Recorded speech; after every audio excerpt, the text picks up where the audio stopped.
On va revenir à présent sur la manière dont fonctionne cette tempête Daniel avec vous, Audrey Racine. Bonjour. Bonjour Raphaël.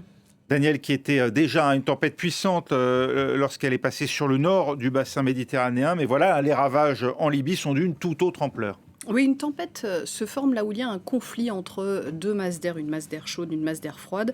Là, on le sait, il y a un conflit très important entre ces masses d'air depuis des jours sur la rive nord de la Méditerranée. Ça vous aura pas échappé. Il y a eu des intempéries importantes sur la péninsule ibérique, sur la Grèce, la Bulgarie, au centre, pris en sandwich. On en parlait hier. Il y avait ce dôme de chaleur qui se dissipe en ce moment.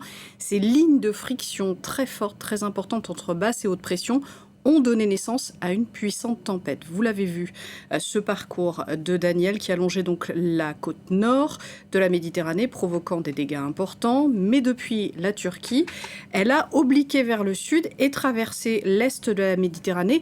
C'est lors de ce passage au-dessus de la mer qu'elle s'est chargée en puissance et en vapeur d'eau. La Méditerranée a accumulé beaucoup de chaleur cet été. Vous vous en souvenez, on a parlé de canicule marine. Eh bien, cette chaleur, elle sert de carburant aux tempêtes parce que il y a plus d'eau qui s'évapore et qui donc nourrit Daniel. Non, sans doute, le dérèglement climatique joue un rôle, mais lequel? Comment a-t-il contribué à la puissance de cette tempête?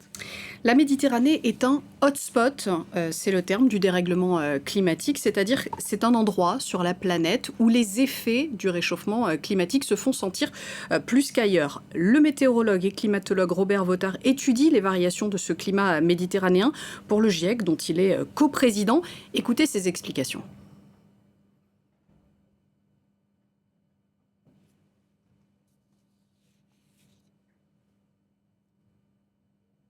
Alors, on a visiblement un problème technique pour avoir les explications de Robert Votard. Est-ce qu'on va pouvoir les avoir? Sinon, je vais vous expliquer ce qu'il a dit. Que La les... situation est assez complexe en fait, parce que d'une part, les régions méditerranéennes subissent une baisse des pluies de façon assez généralisée. Donc plutôt moins de pluie et moins de situations propices aux pluies. Mais lorsque ces phénomènes arrivent par le hasard des vents, on peut s'attendre effectivement à des pluies beaucoup plus fortes. Donc il y a une situation un petit peu contrastée, avec moins de situations propices à ces pluies extrêmes, particulièrement dans le sud de la Méditerranée, notamment en Libye, mais lorsqu'elles arrivent, avec une intensité qui est renforcée par le changement climatique. Alors l'Égypte est sur le parcours de la tempête Daniel. Est-ce qu'il n'y a pas un risque de voir là aussi les inondations semblables finalement à celles qui viennent de toucher la Libye?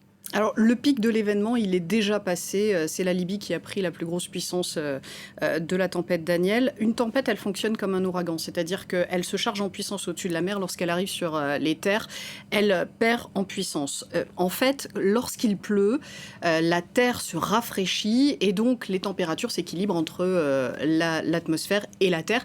Et c'est à ce moment-là que, en quelque sorte, un équilibre se fait et donc la tempête perd de sa puissance. Elle pourrait réobliquer vers le nord, remonter sur la Méditerranée et là se régénérer cette tempête. Mais pour l'instant, ça n'a pas l'air d'être son chemin.